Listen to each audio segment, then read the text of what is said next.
નમસ્કાર દર્શક મિત્રો. આજે આપણે એક વિશેષ પ્રકારના પહેરવેશ એટલે કે સાડી વિશે ખૂબ જ ઝીણવટભરી માહિતીઓ અમે તમારા સુધી પહોંચાડવાનો પ્રયત્ન કરીએ છીએ. ભારતીય સંસ્કૃતિના પહેરવેશના ગર્વનું પ્રતીક છે સાડી. ભારતમાં અનેક પ્રકારની સાડીઓ બને છે. સાડીને કેટલાક વિસ્તારોમાં સારી કહેવામાં આવે છે. સાડી કદાચ વિશ્વમાં સૌથી વધુ લંબાઈ ધરાવતા તથા પુરાણા પરિધાનોમાંથી એક ગણાય છે. સાડી લગભગ 5 થી 6 યાર્ડ લંબાઈ ધરાવતો અને સીવ્યા વગરનો એક કાપડનો સળંગ ટુકડો હોય છે, જે બ્લાઉઝ અથવા ચોળી તથા ચણિયા ઉપર લપેટી અને પહેરવામાં આવતો હોય છે. ભારત કેટલીક મહાન વિવિધતા ધરાવતો દેશ છે અને તે સૌથી ધાર્મિક અને વંશીય રીતે વૈવિધ્યસભર રાષ્ટ્રમાંનો એક છે. ભારતના 8 મુખ્ય ધર્મો એટલે કે હિન્દુ, શીખ, જૈન, બૌદ્ધ, ઇસ્લામ, ખ્રિસ્તી, પારસી, યહૂદી ધર્મ અને સંખ્યાબંધ જાતિઓ અને સંપ્રદાયો, આ તમામ સમુદાયોની મોટી સંખ્યામાં મહિલાઓ તેમના રોજિંદા જીવનમાં સાડી પહેરે છે. ભારતના દરેક રાજ્યમાં પોતપોતાના કપડાં અને શૈલી હોય છે, પરંતુ સ્ત્રીઓનું સામાન્ય વસ્ત્ર સાડી છે. સાડીને પહેરવાની શૈલી ભારતના જુદા જુદા ભાગોમાં બદલાતી રહે છે. આ તફાવત માત્ર અલગ અલગ રાજ્યોમાં જ નહીં, પણ એક જ રાજ્યની અંદરના વિવિધ સમુદાયોમાં પણ જોઈ શકાય છે. શહેરી વિસ્તારોમાં ડ્રેસિંગની શૈલી અને વસ્ત્રોની પસંદગી ઝડપથી બદલાય છે. તેથી જ આજકાલ સલવાર કમીજ અને પશ્ચિમી વસ્ત્રો શહેરી ભારતમાં સામાન્ય ગણાય છે, જ્યારે ગ્રામીણ વિસ્તારોમાં વસ્ત્રો અને ડ્રેસિંગની શૈલીમાં ફેરફાર ખૂબ જ ધીમો છે અને મોટાભાગે ડ્રેસિંગની શૈલી તેમની પ્રાદેશિક ઓળખને રજૂ કરે છે. તેમની ધાર્મિક ઓળખને ધ્યાનમાં રાખી અને ગ્રામીણ ભારતની મહિલાઓ રંગ, વણાટ, પેટર્ન અને કપડાના સંદર્ભમાં તેમના પ્રદેશની અથવા રાજ્યની પસંદગી અનુસાર સાડી પહેરતી હોય છે. સાડી માત્ર ભારતનો પોશાક નથી, પરંતુ ભારતીય ઉપખંડનો મુખ્ય વસ્ત્ર છે. ભારતીય ઉપખંડની મોટાભાગની વસ્તી હિન્દુ છે, તેથી આપણે કહી શકીએ કે સાડી તેમની સંસ્કૃતિનું મુખ્ય વસ્ત્ર છે. પરંતુ ભારતની બાજુમાં માત્ર નેપાળ એક હિન્દુ બહુમતી ધરાવતો દેશ છે અને સાડી એ આ દેશનું મુખ્ય પરંપરાગત પોશાકમાંનું એક છે. જ્યાં શ્રીલંકા બૌદ્ધ બહુમતી ધરાવતો દેશ છે અને તેમનું મુખ્ય વસ્ત્ર પણ સાડી છે. હવે જો આપણે પાકિસ્તાન અને બાંગ્લાદેશ વિશે વાત કરીએ, જે મુસ્લિમ બહુમતી ધરાવતા દેશો છે, તો આ દેશોમાં વસ્ત્રોની પસંદગીમાં મૂળભૂત તફાવત છે. બાંગ્લાદેશમાં મોટાભાગની મહિલાઓ તેમના રોજિંદા જીવનમાં સાડી પહેરે છે, પરંતુ પાકિસ્તાનની મહિલાઓ રોજિંદા વસ્ત્રો તરીકે સલવાર કમીજ પહેરવાનું પસંદ કરે છે. ફક્ત વૃદ્ધ મહિલાઓ રોજિંદા જીવનમાં સાડી પહેરતી જોવા મળે છે અને યુવા પેઢી લગ્ન તેમજ પાર્ટીઓ જેવા ખાસ પ્રસંગોમાં તેનો ઉપયોગ કરવાનું પસંદ કરે છે. શેખ હસીના, ચંદ્રિકા કુમારતુંગા અને મધર ટેરેસાને સાડી પહેરેલા તમે જોયા હશે.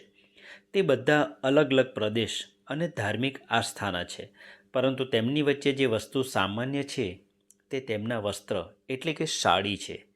તેથી આ સુંદર વસ્ત્રોને કોઈ પણ ધર્મ સાથે જોડવાને બદલે સાડીને ભારત અથવા ભારતના ઉપખંડના વસ્ત્રો તરીકે ઓળખવામાં આવે છે.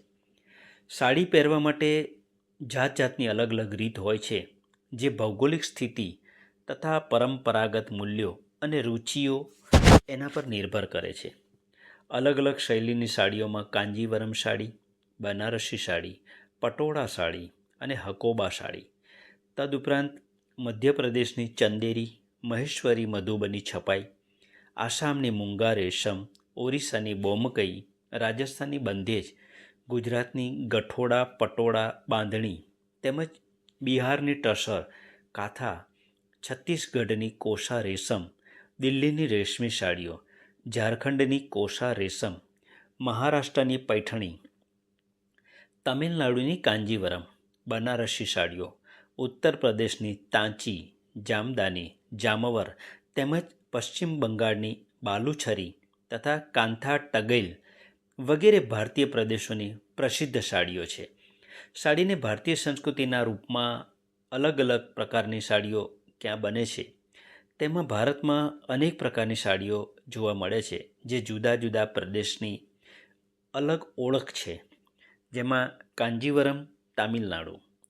તામિલનાડુના કાંચીપુરમમાં બનનાર રેશમી સાડીને કાંજીવરમ સાડીના નામે ઓળખાય છે. આ સાડીઓને બનાવવામાં સેતુરના રેશમનો ઉપયોગ કરવામાં આવે છે, જે દક્ષિણ ભારતથી આવે છે, તથા જરી, જેમાં જરી લગાવવામાં આવે છે, તે ગુજરાતમાંથી આવે છે. આ સાડીઓની બોર્ડર અને પાલવનો રંગ હોય છે અને બાકી સાડી બીજા રંગની હોય છે. તેના 3 ભાગને અલગ અલગ વણી અને એ પ્રકારે તૈયાર કરવામાં આવે છે કે તેમાં કોઈ સાંધો દેખાતો નથી. તામિલનાડુ, કર્ણાટક અને આંધ્રપ્રદેશની મહિલાઓ તેને લગ્ન તેમજ શુભ અવસરો પર પહેરે છે. તાતકી સાડી પશ્ચિમ બંગાળની.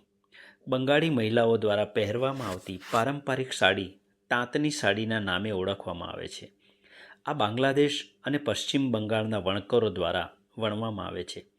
તેને બનાવવા માટે સૂતરના દોરાનો ખૂબ ઉપયોગ કરવામાં આવે છે, જેમાં જરી અને સૂતરનો ઉપયોગ કરવામાં આવે છે. આ મહીન અને પારદર્શી હોય છે. બંગાળમાં ગરમ જળવાયુ હોવાના કારણે ત્યાંની મહિલાઓ માટે આરામદાયક પરિધાન છે. શાંભલપુરી સાડી. આ એક પારંપરિક પરિધાન છે, હાથ વણાટ દ્વારા તૈયાર કરવામાં આવે છે. સંબલપુર અને તેના આસપાસના વિસ્તારોમાં તૈયાર થાય છે, જેમાં દોરા અને વણાટ વડે પહેલો રંગ તૈયાર કરવામાં આવે છે. તેમાં સામાન્ય રીતે શંખ, ચક્ર, ફૂલ વગેરે હોય છે. મોટાભાગે સફેદ, લાલ, કાળા, વાદળી રંગની હોય છે. આ બાંધકલા એટલે કે ટાઈ ડાયની પારંપરિક શિલ્પકલા માટે પ્રસિદ્ધ છે. પૈઠણી મહારાષ્ટ્ર. મહારાષ્ટ્રના પૈઠણ શહેરમાં બનતી હોવાથી આ સાડીને પૈઠણીના નામે ઓળખવામાં આવે છે. આ ભારતની મોંઘી સાડીમાંથી એક છે. આ ઉચ્ચ કોટીના મહીન રેશામાંથી બને છે. તેની વિશેષતા તેના મોરની અનુકૃતિવાળો પાલવ હોય છે. આ એક રંગનો તથા બહુરંગી હોય છે, જેમાં સોનેરી તારનો પણ ઉપયોગ થાય છે. બાંધણી સાડી. હા, આ બંદેજ સાડીના નામે પણ ઓળખાય છે. આ ગુજરાત અને રાજસ્થાનમાં બને છે.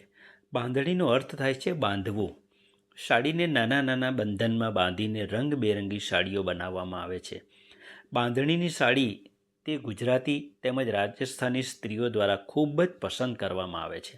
એમ કહેવાય છે કે બાંધણીની સાડી એટલે તેની ફેશન ક્યારેય જતી નથી. હવે બીજી ભાષામાં કહીએ તો બાંધણીની સાડી એને એવરગ્રીન તરીકે એક બિરુદ આપવામાં આવેલું છે. ફેશનનો ગમે તેટલો દોર બદલાય, સમય બદલાય, પરંતુ બાંધણીની સાડીએ હજુ પણ ખૂબ જ બહોળો વર્ગ જાળવી રાખ્યો છે. તેમાં પણ સિલ્કની બાંધણી ખૂબ જ પ્રચલિત છે. ચિકનકારી. મુગલો દ્વારા આરંભ કરવામાં આવેલી લખનૌની પ્રાચીન પારંપરિક કઢાઈની કલાને ચિકન કહેવામાં આવ્યું છે. શરૂઆતમાં હાથ વડે સફેદ કપડા પર ભરતકામ થાય છે. આ ભરતકામની વિશેષતા તેની સાઈ છે, જેને નફાસત અને કલાત્મક રીતે બનાવવામાં આવે છે. હવે રેશમ, શિફોન, નેટ વગેરે કપડા પર ચિકનનું કામ કર્યા પછી રંગીન કપડા પર ભરતકામ થવા લાગે છે. આરામદાયક થવાના કારણે આ સાડી દરેક મહિલાની પસંદ હોય છે. બાલુચરી સાડી. પ્રસિદ્ધ બાલુચરી સાડી મુર્શિદાબાદ, પશ્ચિમ બંગાળમાં બને છે. આ સાડીને બનાવવામાં 2 લોકોનું કામ હોય છે અને તેને બનાવવામાં 7 થી 10 દિવસ લાગે છે. આ સાડીઓ પર રેશમના મહીન દોરા વડે પૌરાણિક કથાઓના દ્રશ્ય બનાવવામાં આવે છે. વધુ કિંમતી હોવાના કારણે બંગાળની અમીર મહિલાઓ પહેરતી હોય છે. હજુ પણ લગ્ન અને શુભ પ્રસંગો અને અવસરમાં આ સાડીઓનો ખૂબ ઉપયોગ થાય છે. બનારસી સાડી રેશમી. રેશમી અને જરીકામથી તૈયાર કરવામાં આવેલી સાડીને બનારસી સાડી કહેવામાં આવે છે. આ બનારસ અને તેની આસપાસના શહેરોમાં બને છે. પ્રાચીન કાળમાં આ સાડીઓમાં સોના ચાંદીના તારથી કામ થતું હતું. હવે તે મોંઘું પડતું હોવાથી તેમાં કૃત્રિમ તારનો ઉપયોગ કરવામાં આવે છે. લગ્ન અને શુભ અવસર પર બનારસી સાડી પહેરવી આજે પણ ગર્વનું પ્રતીક છે. આ બનારસની અર્થવ્યવસ્થાનો મુખ્ય આધાર છે. ઉપરાંત બનારસી સાડી એક વિશેષ પ્રકારની સાડી કહેવાય છે, જે વેવિશાળ લગ્ન વગેરે શુભ પ્રસંગો વેળા હિન્દુ મહિલાઓ ધારણ કરે છે. ઉત્તર પ્રદેશમાં આવેલા ચંદૌલી, બનારસ, જૌનપુર, આઝમગઢ, મિર્ઝાપુર, સંત રવિદાસનગર જિલ્લાઓમાં બનારસી સાડીઓ બનાવવામાં આવે છે.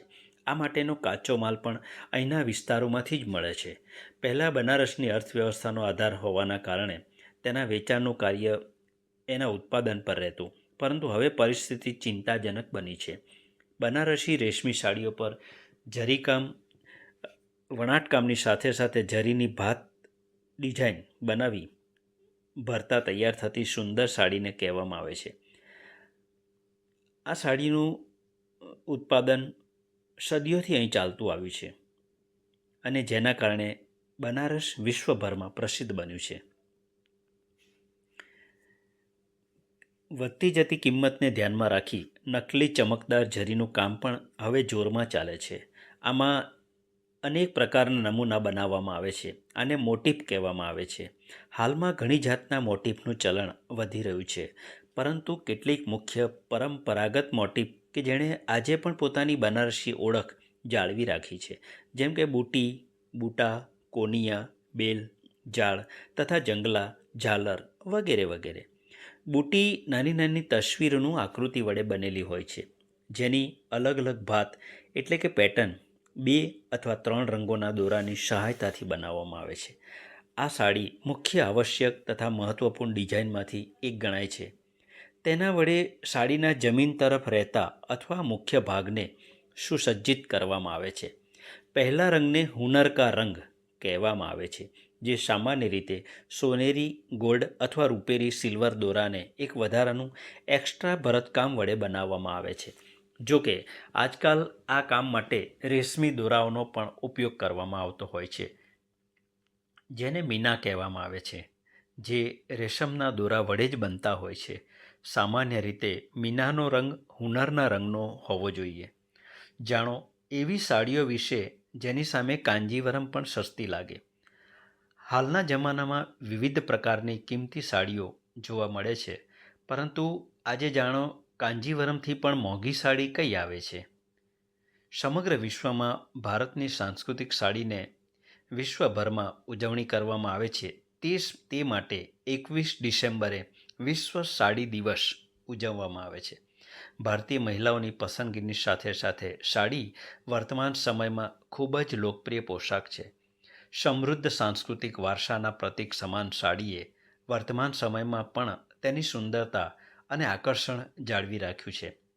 પરંપરાગત દોરાથી વણાયેલી હોય કે આધુનિક કાપડમાં, ડિઝાઇનર સાડીઓ હંમેશા મહિલાઓની પસંદગી રહી છે.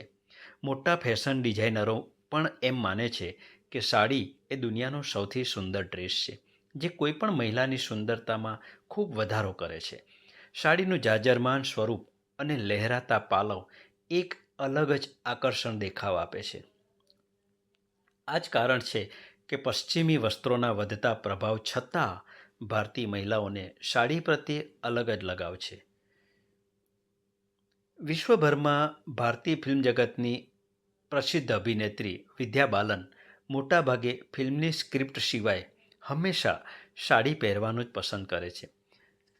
તદુપરાંત વિશ્વભરમાં ફેલાયેલ ઇસ્કોન મંદિર અને ઇસ્કોનના ભક્તો કે જેમાં ખૂબ જ રશિયા તેમજ અલગ અલગ અમેરિકા, રશિયા, અલગ અલગ દેશોના ખૂબ સુંદરીઓ તે પહેરવેશને સાડી તરીકે પહેરી અને ઇસ્કોન સાથે તેની પણ પોતાની અલગ છાપ એ બનાવે છે. હમણાં બ્રિટનની અંદર દર રવિવારે ચર્ચમાં જતા ક્રિશ્ચન સમુદાયના કેટલાક લોકો પણ વિદેશમાં રહીને સાડી પહેરવાનું જ પસંદ કરે છે. જ્યારે બાંગ્લાદેશના વડાપ્રધાન શેખ હસીના પણ પોતાના પહેરવેશમાં હંમેશા સાડીને જ પોતાનો પહેરવેશ તરીકે પહેરી અને તેમણે ઓળખ ઊભી કરી છે. હવે આગળ બીજી માહિતી પણ જોઈએ કે મેરેજ પટ્ટુ. દુનિયાની સૌથી મોંઘી સિલ્ક સાડી મેરેજ પટ્ટુ કહેવાય છે, જેને ચેન્નઈના હસ્તકલાકારો દ્વારા બનાવવામાં આવે છે. આ સિલ્ક સાડી હીરા, નીલમમણી, માણેક, પીળા પોખરાજ, નીલમ પોખરાજ, મોતી, લેહ સુનિયા અને કોરલ જેવા નવરત્ન જડી અને બનાવવામાં આવે છે. આ ઉપરાંત આ સાડીમાં સોનું, પ્લેટિનમ અને ચાંદીથી પણ ભરતકામ કરવામાં આવે છે. આથી તેનું નામ ગિનિસ બુક ઓફ વર્લ્ડ રેકોર્ડમાં નોંધાયેલું છે. આ સાડી પણ ખાસ ઓર્ડર પર જ બનાવવામાં આવે છે, કારણ કે તેની કિંમત લાખોમાં છે. પટોળા સાડી. જી હા, ગુજરાતની વિશેષ સાડીઓમાં પટોળાનો સમાવેશ થાય છે. ગુજરાતીમાં તેને પટોળું કહેવામાં આવે છે. પાટણ અને રાજકોટમાં વણાતું પટોળું એક પારંપરિક સાડી છે, જેની ખાસિયત એ છે કે તેમાં ડબલ ઇકત સિલ્ક છે, એટલે કે તેને બંને બાજુએ પહેરી શકાય છે. આ સિલ્ક ખૂબ જ નરમ અને ચમકદાર હોય છે, જેના કારણે પટોળું ખૂબ જ સુંદર દેખાય છે, જેના પર સોના અને ચાંદીના દોરાઓથી જટિલ ભરતકામ પણ કરવામાં આવે છે.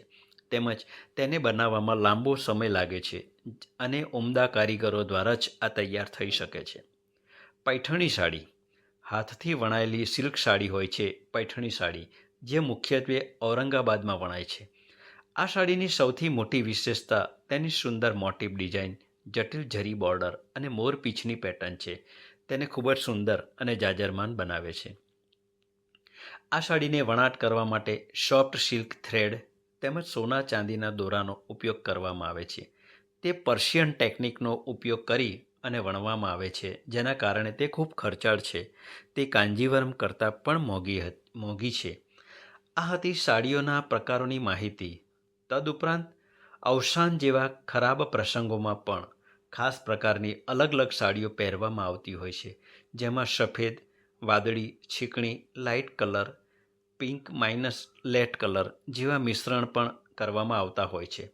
પરંતુ ખાસ વાત તો એ છે કે આજની તારીખમાં પણ જો કોઈ બેસણામાં સાડીની જગ્યાએ ડ્રેસ પહેરેલો હોય તો હાલમાં પણ તે યોગ્ય ગણવામાં આવતું નથી, જેથી વાત સાડીએ પોતાની આગવી છાપ હજુ પણ જાળવી રાખી છે, અથવા તો સાડીનું જીવન પર્યંત કેટલું મહત્ત્વ છે તે દર્શાવે છે. મિત્રો, આ સાડીઓની માહિતી એકત્રિત કરવા માટે ઘણી બધી વાયરલ માહિતીઓ પણ અમે લીધેલી છે. ભારત ઉપરાંત નેપાળમાં પણ સ્ત્રીઓનો મુખ્ય પહેરવેશ સાડી છે અને નેપાળમાં દરેક સ્ત્રી લાલ સાડી પહેરતી હોય છે. દર્શક મિત્રો, આ હતી સાડી તેમજ સાડી સાથે જોડાયેલી કેટલીક જાણેલી છતાં અજાણી માહિતી. ખાસ તો દર્શક મિત્રો, આ લેખમાં વિશ્વભરમાંથી જેમણે પોતાના ફોટોગ્રાફ્સ અમને મોકલ્યા છે, જેમનો ઉલ્લેખ કરવો આ પ્રસંગે ખૂબ જ યોગ્ય ગણાશે. તેમાં દુબઈથી કુસુમબેન કૌર, અમેરિકાથી આયરીન ક્રિશ્ચિયન તેમજ સોફિયા અને જીયા શૈલેષ, બીના મહેતા, તેજલબેન નાઈ વગેરે નામો છે. હજુ તો ઘણા બધા નામો સમયના અભાવે ઉલ્લેખ કરી શકાયો નથી, પરંતુ તે દરેકનો આ પ્રસંગે અમે ખૂબ ખૂબ આભાર માનીએ છીએ. હજુ બીજી માહિતી બીજા એપિસોડમાં આપણે જોઈશું. તો નમો ન્યૂઝ સાથે જોડાવા બદલ ખૂબ ખૂબ આભાર.